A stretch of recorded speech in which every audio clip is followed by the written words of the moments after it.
introduce our second speaker, Mr. Stephan Loerke. Please forgive me if I pronounced your name incorrectly. He is currently the CEO of the World Federation of Advertisers, and he's been in that role since November 2003.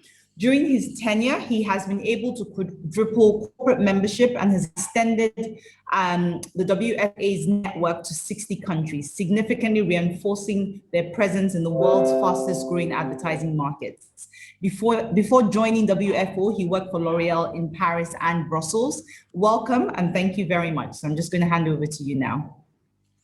Thank you very much, Alero. Can you hear me? Excellent. Yes, we can. It's a pleasure to join you remotely.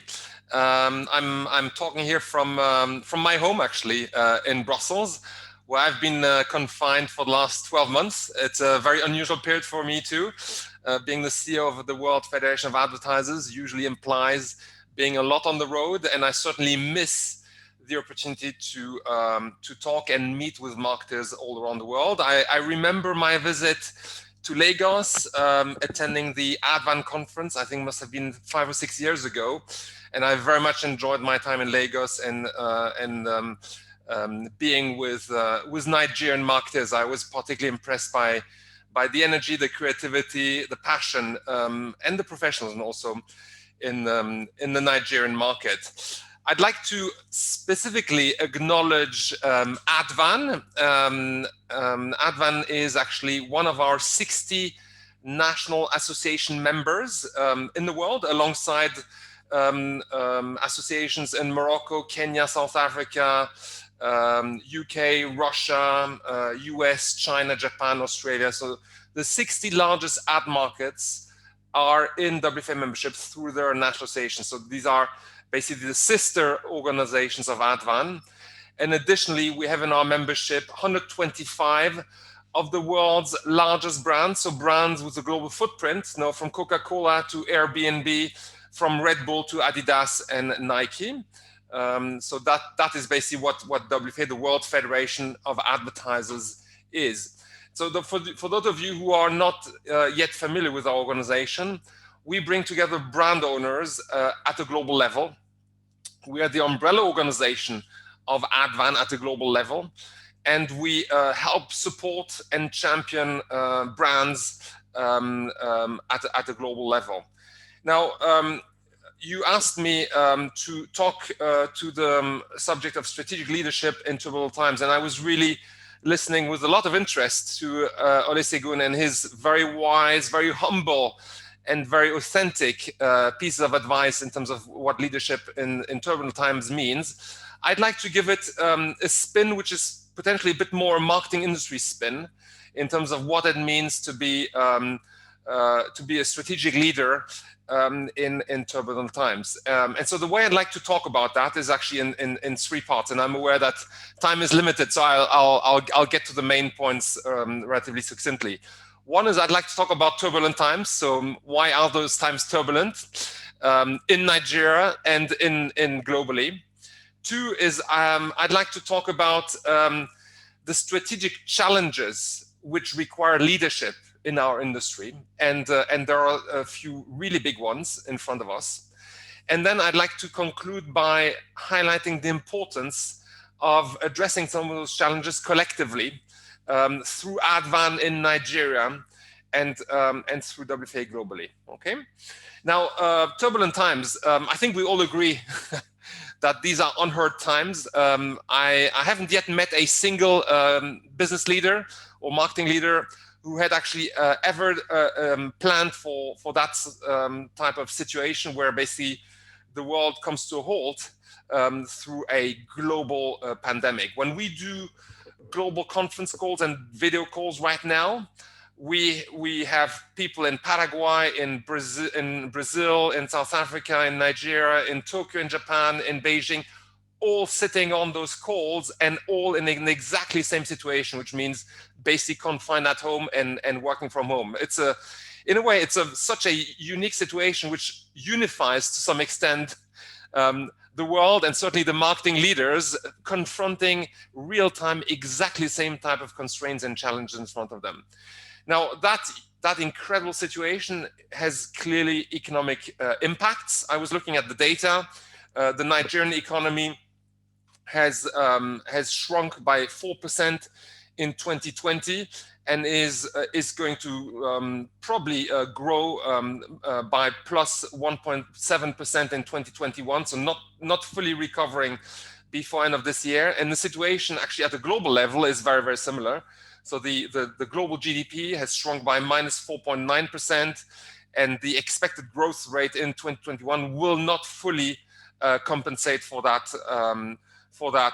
decrease. So we're really looking at a year and a half, 2 years at least, to actually come back to the level of end of 2019. So a huge disruption.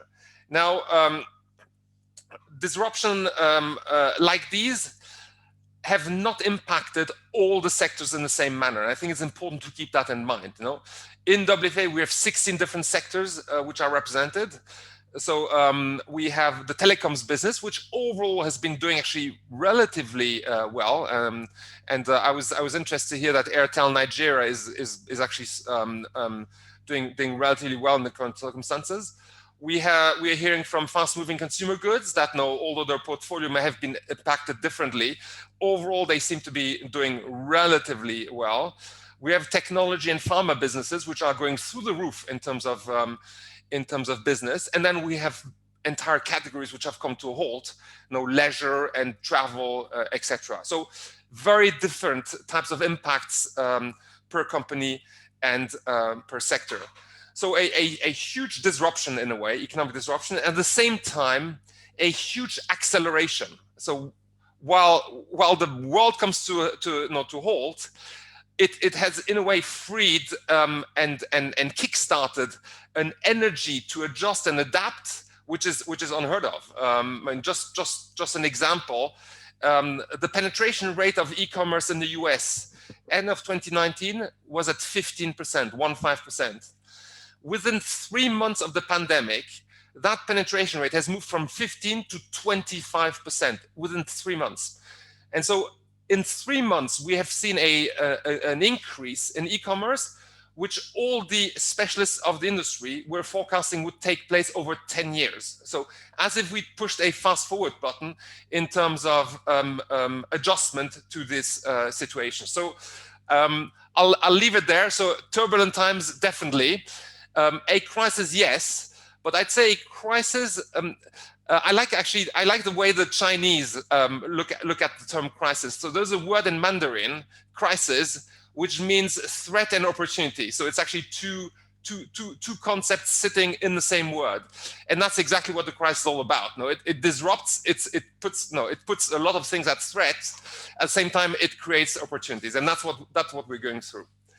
Now, from an industry perspective, from a marketing industry perspective, when you look at the sort of big challenges in front of us, there are a few big ones at the global level, and I think quite a few of them are equally relevant in Nigeria. But I'm going to give you the sort of global perspective. You asked me to bring in the global agenda. So from a global marketing agenda, let me just mention the sort of big issues in front of us. One is measurement. Okay. So in most markets around the world, including Nigeria, we are still measuring media spend in a media-centric manner. Okay, so we're looking at TV audience rates, we're looking at newspaper circulation, we're looking at digital impressions, we're looking at these things in silos. Now there are good reasons for that, because that's how those measurements have been built gradually, and that it reflects also a historic evolution of the media industry. But in today's day and age, where at the global level, digital spend is more than 50% for the first time ever at the global level, there's no way we're going to continue as marketers to measure in siloed manners, because we're incapable today of knowing whether someone has seen our ad on TV prime time, in Facebook, in YouTube. We're absolutely unable, and therefore we're not unable, and we keep just targeting people, hoping for the best. That is simply not acceptable anymore. And so the industry, under the leadership of WFA, has engaged in a cross-media measurement effort. We've agreed global principles, and we're working on bringing them to life with 2 pilot projects probably going live this year in the UK and the US. So a really big one, which requires brand owner leadership in order to materialize. Another big one is data. We all agree that data is the new oil, at least from a marketing perspective. Companies are incredibly keen to better know their clients in order to be more relevant to them, and in order to be more targeted in the way they talk to them and they shape their offers. We are seeing data protection legislation appear in many markets, and we welcome them, provided they're balanced. But we do welcome them because we need to be striking this balance between what brand owners require in terms of data, which allows them to be more relevant and more targeted and more accountable, and what consumers are comfortable with. In the end, brand owners can only thrive if what they do is acceptable and welcomed by consumers. Otherwise, it's a lose-lose, yeah? And so getting that right is key, and we're seeing the data protection legislation emerge in many countries.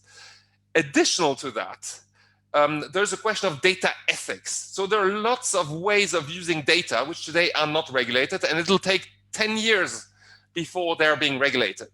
But individual marketers need to ask themselves, is the way I'm using this data, that knowledge, is that fair? Is that ethical? Is it passing the red face test if ever it was revealed?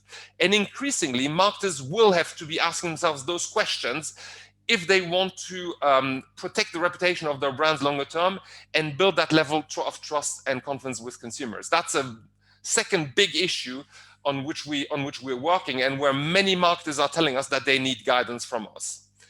A third big one, which has been a lot in the press and still is around harmful content and hate speech. We've all followed the US elections, and I think Nigeria has probably its own sort of challenges in terms of seeing harmful content and hate speech proliferate on some of the social platforms and creating real world harm in society. Now, you could say, look, that's not our thing. We're in advertising. It's not our responsibility. I would challenge that. Brand owners and advertising revenues sustain business models of social media platforms. And therefore, 99% of Facebook revenues are advertising, 85% of revenues of Google are advertising. Therefore, brand owners need to be asking themselves, is it acceptable for me to keep investing on platforms if the way harmful content is being managed doesn't meet societal expectations? And so that has been the starting point for a big effort you may have picked up, which is called the Global Alliance for Responsible Media, which WFA has set up, where we are actually working with platforms to agree new standards, new processes for them to deal with harmful content and hate speech much faster and in a much more accountable manner. We also know that when brands appear inadvertently next to harmful content, it impacts the brand reputation. So there's both a societal obligation, but there's also brand rationale for making sure that we are doing a much better job at demonetizing harmful content on platforms. And then there's diversity inclusion, which again is big in the US, but is also big in many other regions, often under different angles.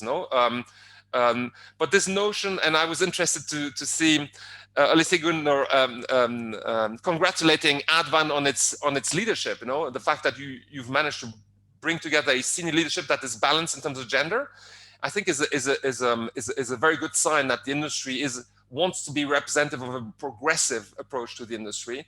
There's a lot of work to be done, both in the way we showcase society in our ads. There's plenty of evidence showing that we are still very conservative and in a way very backward looking in the way we sort of showcase society, but then also in terms of decision-making process, both in marketing, in brand companies as well as in agencies, where we're still not necessarily reflecting what is an increasingly diverse society, whether that's in Europe, whether that's in the US, in Latin America, and Asia, and probably also in Africa.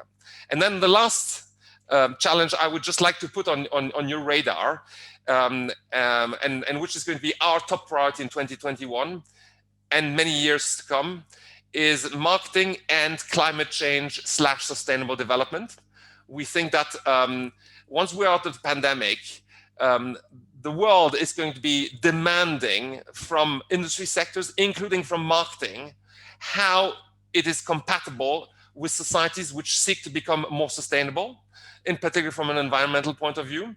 And we think that the marketing industry is still very far from having a credible response to that. And so we're going to be launching, and that is a scoop, we're going to be launching a big initiative at our Global Marketer Week between April 20 and 22. It's going to be remote, so you're welcome to attend. We're going to be launching a big global initiative in that field. And let me conclude with my third section, which is where does ADVAN come in and where does WFA come in? The challenges which require strategic leadership of the industry, which I just mentioned, no one individually will be able to solve them. Even the largest advertisers globally, Procter & Gamble, Unilever, or in Nigeria, Coca-Cola, Airtel, and others, individually cannot solve them because they don't have the scale. They need to do that collectively. And it needs to be led in many cases by brand owners. They need to take back control and take ownership of those challenges. And so that's going to be really important that there is a sort of collective effort to do that. Let me also say that, interestingly, 2020 turned out to be the best year in history of WFA. So we're 67 years old, and it was our strongest year ever. Because what we found out is, in these unprecedented times, marketers don't have a clue. They need to be learning as they move forward, and they require this ability to speak very openly, very candidly, very honestly, very humbly with their peers in order to be building on the collective knowledge and experience and views of their peers. And that is a very important role which ADVAN will continue to play in the years to come, because as we venture into this new territory, there's going to be a requirement to be able to learn from peers in order to cut down on trial and error, and in order to be finding solutions that are bigger than any individual brand owner is. And I'll leave it here and hand back to Alira.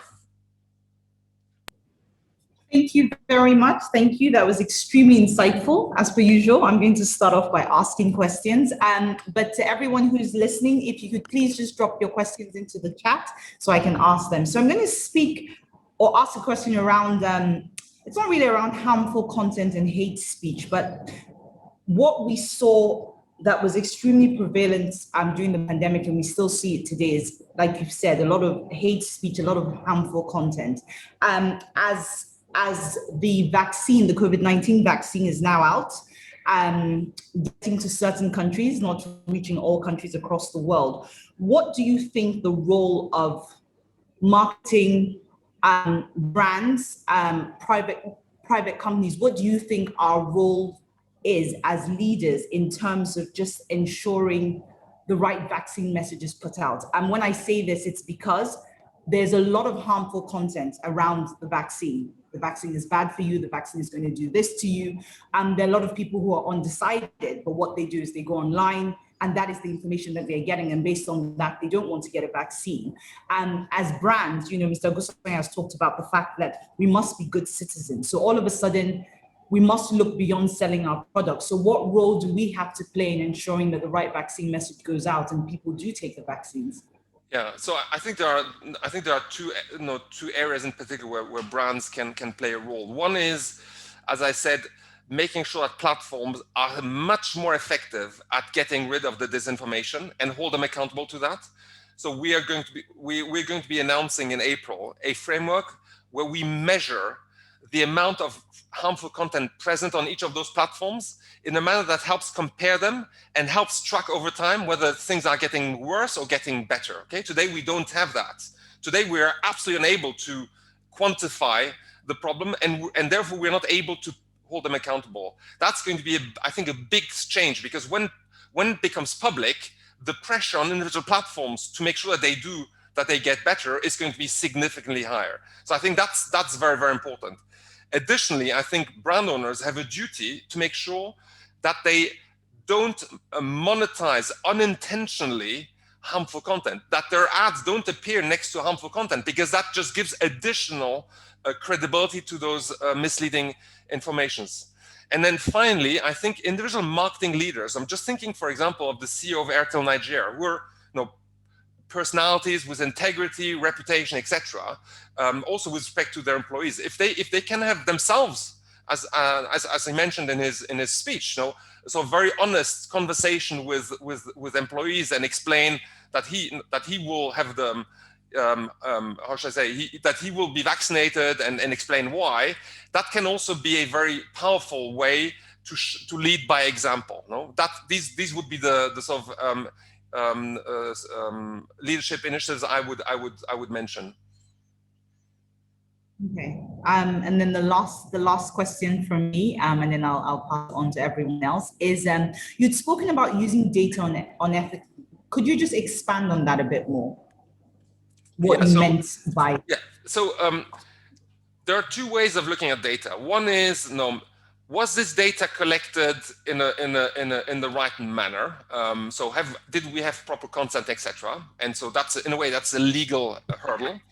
And then the question is, how do I use that data in order to promote my business? For example, you could imagine that a telecoms company has information about a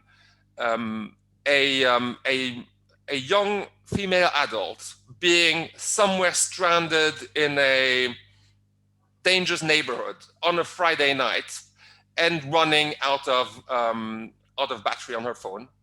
Sorry, not the telecoms company, an app, say Uber, yeah?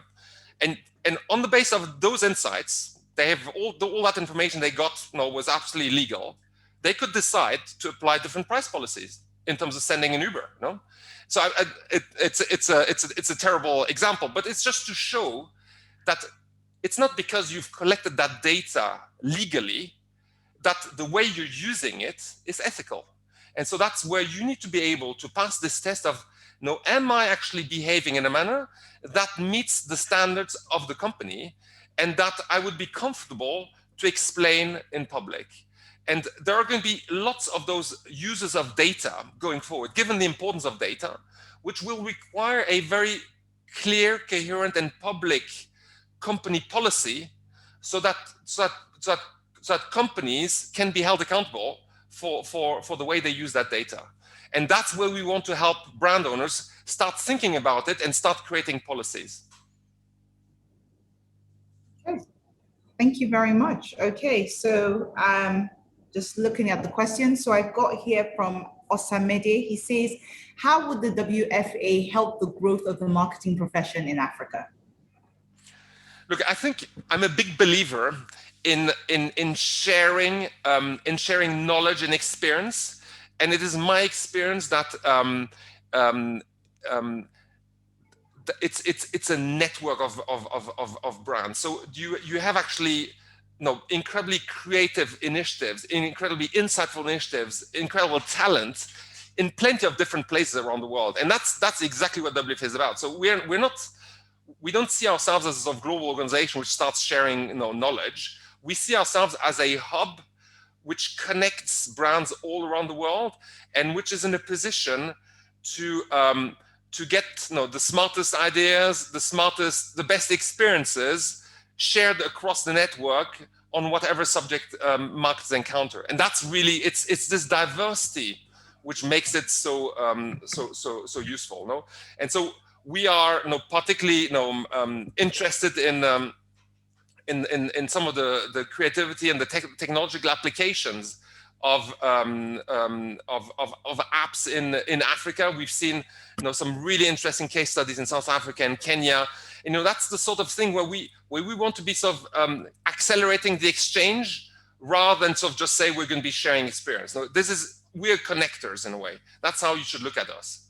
And by the way, I'd like also to say that our commitment to Africa runs deep. We have Bunmi, who's our regional vice president Africa, who I see here on the call, who's actually representing ADVAN and Nigerian marketers on our executive committee, and who's part of those global conversations. Because increasingly, when you talk about these issues, they are actually of a global scale, even if they may have different angles country by country. Okay.